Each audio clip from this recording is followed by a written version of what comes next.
What's going on, y'all? This is Wreak Havoc, and welcome to the very first episode of the Havoc Hour, the show where we'll be covering the hottest topics in sports and entertainment. Today's going to be covering sports, because obviously, we had a wild weekend in sports. Later on this week, I'm going to shoot you some content about the entertainment world, specifically that finale for season 6 of Power, the last episode of the Power franchise as it stands right now. Give my reviews on Bad Boys for Life, the reaction to the trailer for Spiral, the new spin-off of Saw, created by Chris Rock, and also Disney Plus and the Marvel shows, because I got to talk my comic book stuff on here. So I'm going to get to that later on in the week and more. But today we're going to get into the wild weekend of sports that it was. Starting at the top, I said this was going to be my lead story. UFC 247. John Jones, Dominic Reyes for the light heavyweight championship. That was tough. That was really tough. I think most people would agree that John Jones got away with one. Plain and simple. I had it scored 3-2 for Dominic Reyes. The first 3 rounds, not fully decided, but it was clear that Reyes had an advantage on him. Um, John could never really settle into his game plan the way that he wants to in every fight. Um, it seemed like everything that he had to bring to him, there was a counter, an adjustment made by Dominic Reyes. He looked fast, he looked smart, and I was one that said that if Reyes were to start fast against John, it wouldn't be in his best interest. But he proved me wrong in that regard. The guy, was bringing everything he could. In the first 3 rounds, I think he looked like he had the advantage.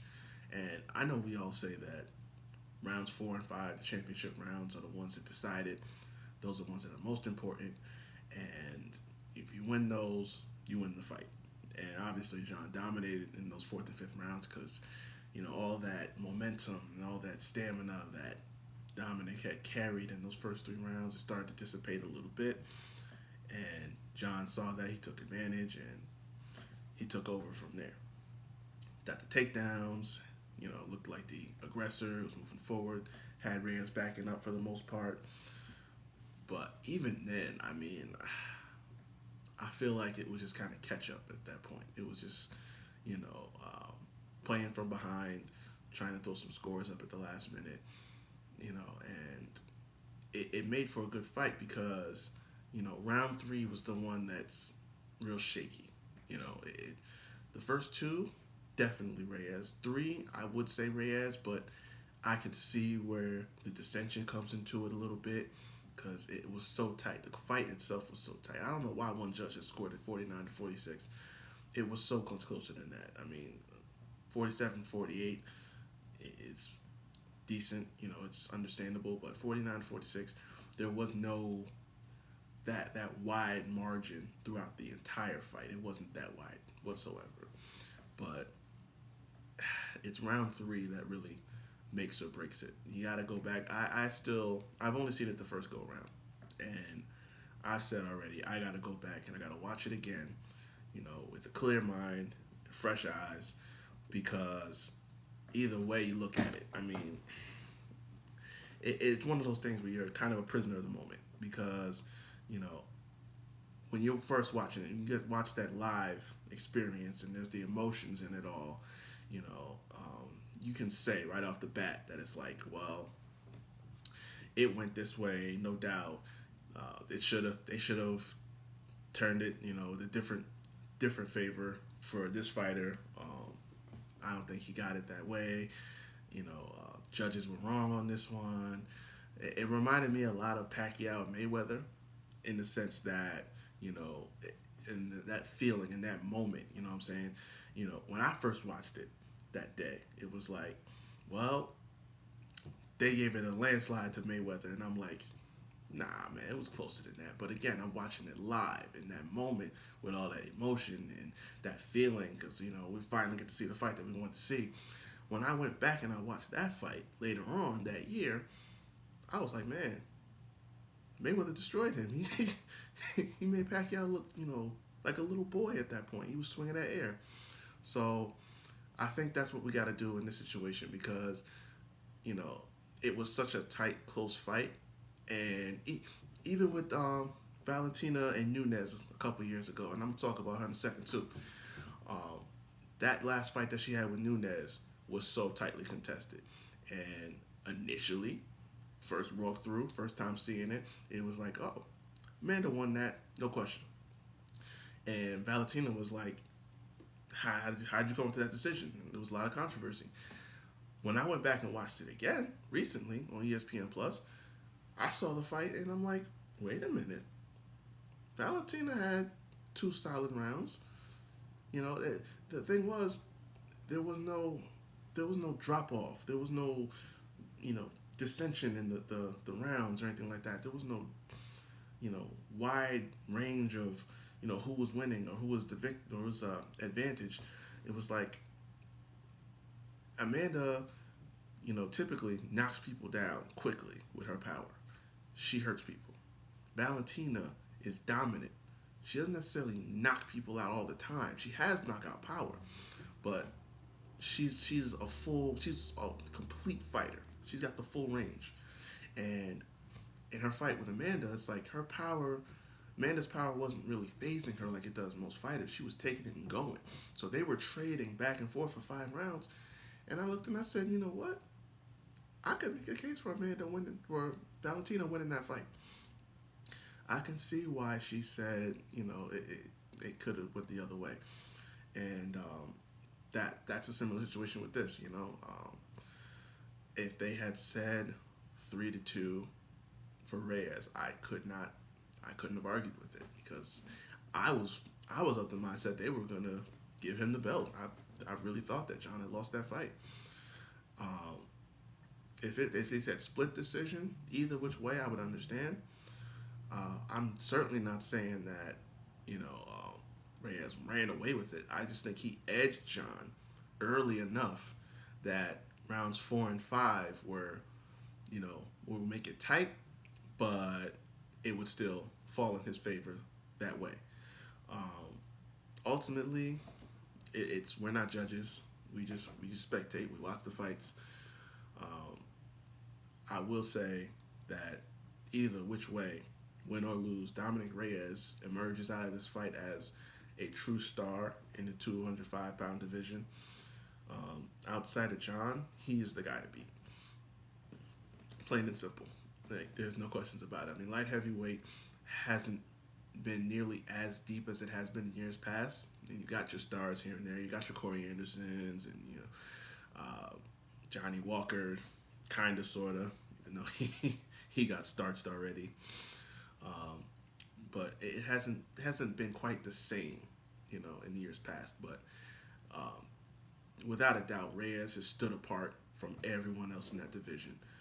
He will be the guy, and I think if nothing else, if Thiago Santos comes back healthy and he's ready to go, if you don't put Reyes in an immediate rematch, which I think they should, he and Santos can duke it out, and that would be a hell of a fight. Winner takes on John if he wants to stay. I mean, I know that the talk is potentially him moving up to heavyweight, a match with Stipe or, maybe even Francis Ngannou. We'll see what happens with that, but I think definitely a star was made in this fight. I would have scored it the other way, but this is where we're at. I know Dana said that he would be open to a rematch. If that's what the fans want, that's what the company wants, they can run it back. I hope they run it back. It'll be one of the highest. It'll blow the numbers out of the water completely. I mean, most hotly anticipated rematches of all time, definitely. So, kudos to the kid. Unfortunately, the judges didn't see it that way, but it is what it is. In the co-main event now, Valentina Shevchenko, mentioned earlier, defended her flyweight championship against Caitlin. I cannot say this woman's last name. Uh, Caitlin something. Cooley, Coolican. Anywho, Valentina put on a clinic once again at 125. I think it's without question she does not have an equal in that class. Next up, uh, quite possibly and understandably so, would probably be JoJo Calderwood, uh, Roxy, Odaferi. Those are the options that are out there. But if we're talking about someone that can truly challenge Valentina, I don't see anybody in that weight class. I mean, I know it was kind of made for her, but it's it's almost unfair. It's just unfair to her because no one no one is just matching the attributes. No one matching the skill. No one is no one is on her level like at all in that class. So what I said coming out of this fight is it's time to revisit Valentina and Amanda Nunes. If she wants to, I know she said this is her comfortable weight class and that's where she wants to stay and everything like that. Um, but I mean, it's hard to argue that she's probably the greatest potential threat to Amanda Nunes. It's hard to argue that. Amanda, I think the biggest challenge she's faced so far since she's become champion was when she faced Jermaine Durandamy just last month or 2 months ago almost. That was a true test. That was a moment where Amanda faced some adversity, but she still pulled away with it late. She gritted it out. Almost got caught in a few submissions here and there, but she's the complete package. She is the GOAT in terms of women's MMA. It's not even a question. But she has not decidedly, convincingly, I would say, defeated Valentina Shevchenko. And in two fights, it's the same thing, And for Valentina, like I said, for someone who is not phased by her power, that tells you something right there. So, I mean, if she wants to stay at 125 and keep destroying these women left and right, I can't argue with that. That's her choice. That's her decision. I ain't mad at her. But at some point we gotta have that discussion. Listen, you want to come back, go to 135, even if it's just a one-time thing, and take on the GOAT one more time and see if you can shock the world. Because if Valentina, keeps on going through beating a bunch of 125ers and then decides, you know what, maybe let's get that super fight. Maybe let's go up and maybe try to be a champ. You know, and if she goes in there and does it and beats Amanda, we're having a whole different conversation. You know, I mean, Amanda will still be the GOAT, no question. But we're having a discussion about Valentina in a whole different light. I mean, it's not even a joke. But it's. I'm not a matchmaker. I'm just a fan. That's what I would love to see. But she got the finish in this fight with the mounted crucifix and just beat her face in until the ref called it. So I mean, it was a dominant performance yet again. It wasn't even close. She just outclassed yet another woman, and it's gonna be unfortunate for some of these challenges coming up, but you know that's where she feels good at. It's where she wants to stay. So I'm certainly not mad at her, but there's other challenges out there. There's more money to be made, but we'll see what happens. Absolutely.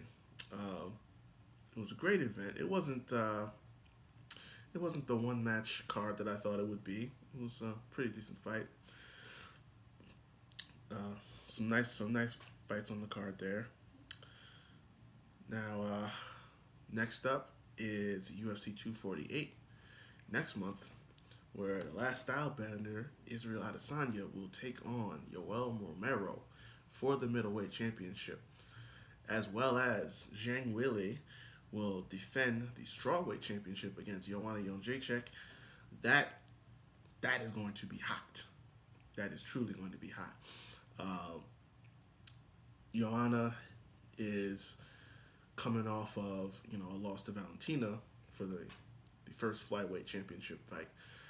Um, she has taken her a bit of a drop from where she once was. Obviously, she at one point was the strawweight queen, the boogie woman at one point in time,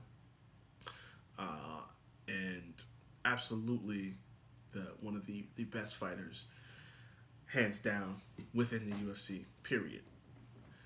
Um, Obviously, she ran into Rose Namajunas, got upset, and now she's down in this situation here where she's worked her way back up and she's taken on a new challenge in Zhang Weili. Um, I must say, I'm a little concerned. Uh, I think Jessica Andrade had very much improved her game since she last faced Johanna for the championship.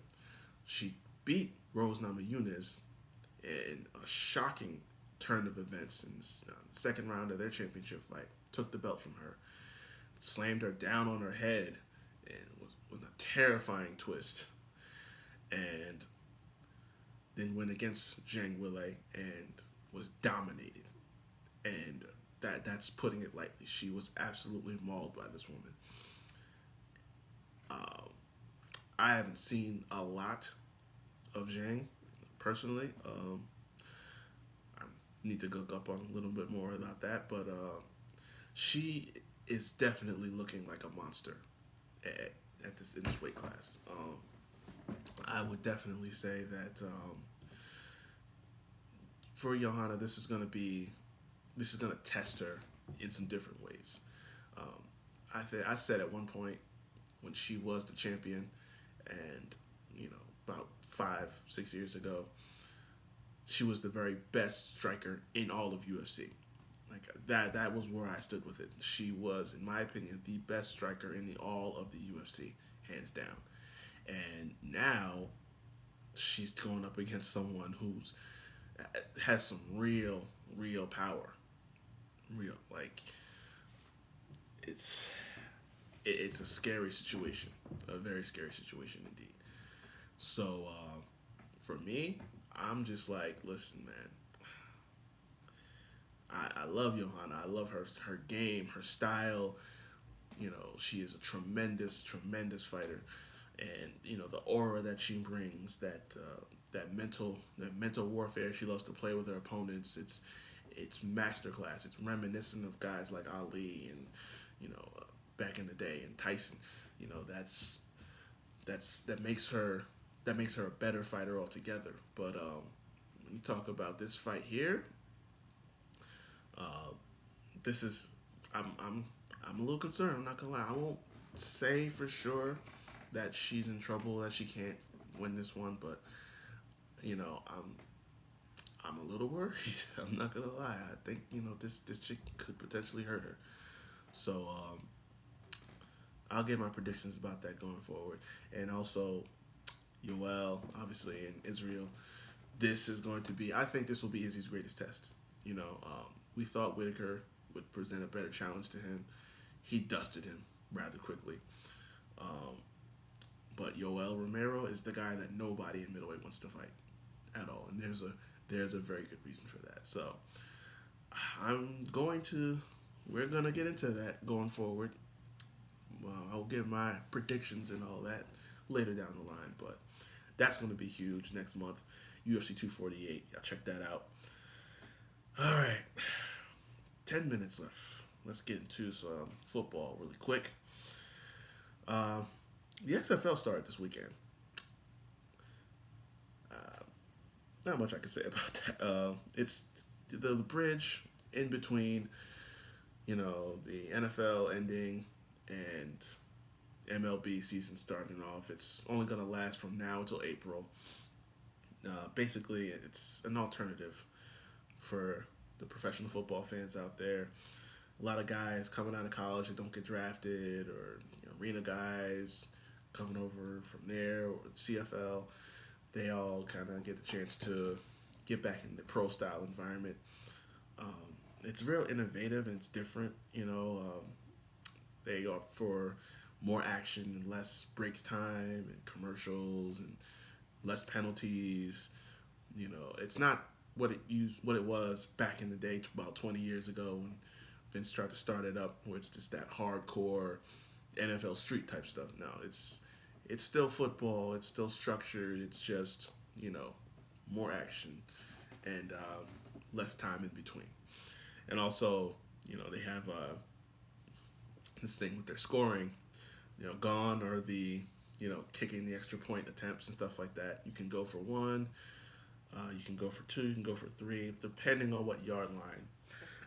I believe it's the 2, the 5, or the 10 that you can score from, if you so choose to, after getting a touchdown. But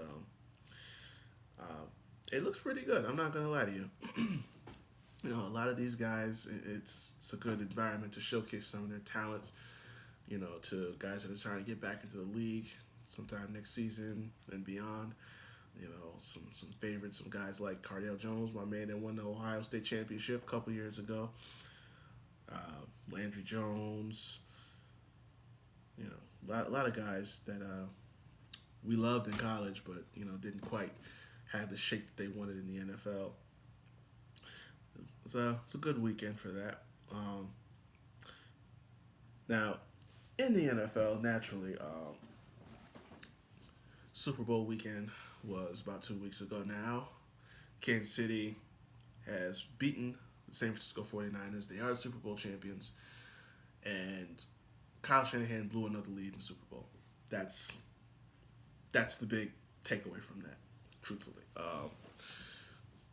He didn't get it done. They had a lead late in the fourth quarter, and they absolutely blew it. Chiefs scored 21 points in about 5 minutes. That's unacceptable in any sense any sense. Like you cannot hold a lead of 10 points or more in the fourth quarter and lose the game. Plain and simple. And this is Kyle Shanahan, who was the offensive coordinator for the Atlanta Falcons in Super Bowl 51, who had a 28-3 lead against the New England Patriots and lost that. So, to sum this up really quick, next season, Kyle Shanahan needs to win the Super Bowl. Plain and simple. There's no ifs, ands, or buts about it. The man needs to win the championship to validate the investment that the owner, Jed York, has made in him. Because we know he's a head coach. We know he can lead a team. We know he can construct a winning football team. We got all that. He showed that in the last couple seasons. He has his quarterback. We'll see how that shakes out. I mean, he didn't have to do a whole lot because there was such a well-built team around him. The defense, the running game, George Kittle. But that most definitely he has to win the championship next year because there's been too much expectation placed onto this team, and too much has been given so far. You paid Jimmy Garoppolo over $100 million, and he hadn't even started more than, 5 games up to that point. So something's got to give next season for him because this is twice now. You've gotten to the big game. You've been in position to do something great, and you failed. Plain and simple. As soon as Super Bowl 51 was over, after you blew that lead, the next day you took a head coaching job in San Francisco. One could argue that because of that blunder in the biggest moment, maybe they should have reconsidered. But, you had a great season. You did some great things. So, consideration was fair. But now, to be a head coach and be in that position yet again and have the same results, that's not going to cut it. Not going to cut it at all. So next season, um, if they don't at least make it back to the Super Bowl, that's going to be a problem. That's going to be a problem. And I think some of the players are going to see that as a problem because I would imagine that a lot of those guys on the offense were pretty upset at the fact that they stopped running the football. But elsewhere, the combine is starting in a few weeks this month. So college football's top stars will be vying to make their names in the NFL draft this April in Vegas. Guys like Tua Tagovailoa, Justin Herbert, Chase Young, obviously the national champion, top quarterback in the draft class, Joe Burrow. That's all coming soon. I'm looking forward to that. Uh, Real quick in the last 5 minutes, get to some NBA news. Not a lot of news, but the trade deadline is passed already. And if you are, like myself, considering yourself affiliated with those god-awful New York Knicks, they traded away Marcus Morris. He is now a Clipper. Last night, however, I don't know, any Sixers fans out there, this kid, what is his name? My God. They beat the Bulls 118-111, but this dude, man, I can't even think of his name right now. What is his name? Number 30. I'm gonna get back to y'all on that. But he was raining down. 31 points off the bench, 6 of 11 from the 3-point line. That dude is a bad man.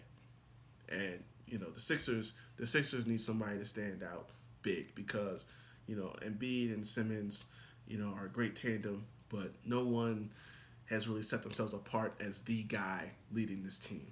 So that's got to change going forward if they want to stand out in the Eastern Conference. They want to go to the finals. If they want to contend against a Milwaukee Bucks team who looks like the favorite in the Eastern Conference right now, you got to get that done. But that's just a couple things here and there. Obviously, Dame has been killer. I mean that man, he got screwed over, by the way, on that call. It was clearly goaltending in that game a couple days ago. But he looks like an MVP favorite right about now. Damian Lillard is a bad brother. For real. Man, it sucks. There's not a lot of time. All right, so 2 minutes left. I'm going to start giving my shout-outs really quickly. It's a condensed first episode. Just a little taste to get things started. But definitely, I got to shout. Right there, my man Curtis. I got to shout you out right now. Y'all go check out the Big Curtis Show. My man Curtis out there doing his thing. You know what I'm saying? In the world of sports as well. Very well connected in the world of MMA. So y'all check my mans out. Shout out to YK Sports, YK Wrestling, my boys over on the West Coast in Vegas. I was on their show just last week. They do a phenomenal job. So y'all go check them out. YK Sports, YK Wrestling. My cuz, Jazz with 1508 and Female Pharaoh. For my ladies out there, check the sites out. Check the clothing line out. To Sports Frenzy. Y'all keep doing y'all thing out there as well. I'm going to get up with y'all later. My boys at Fight Hound, obviously. And in just a few days, 3 days to be exact, today is Monday, on Valentine's Day, my boy, Mr. Josh Harris himself, the author, dropping his newest book, Scattered by Design 2, for you poetry lovers out there. That's going to be coming to you this week. So I'm going to get up with y'all about that and more later on this week. We will talk about some other topics. But this has been the Havoc Hour, part 1. I'm going to get up with y'all later with the rest. This has been Wreak Havoc. Thank you for tuning in. I will see y'all later.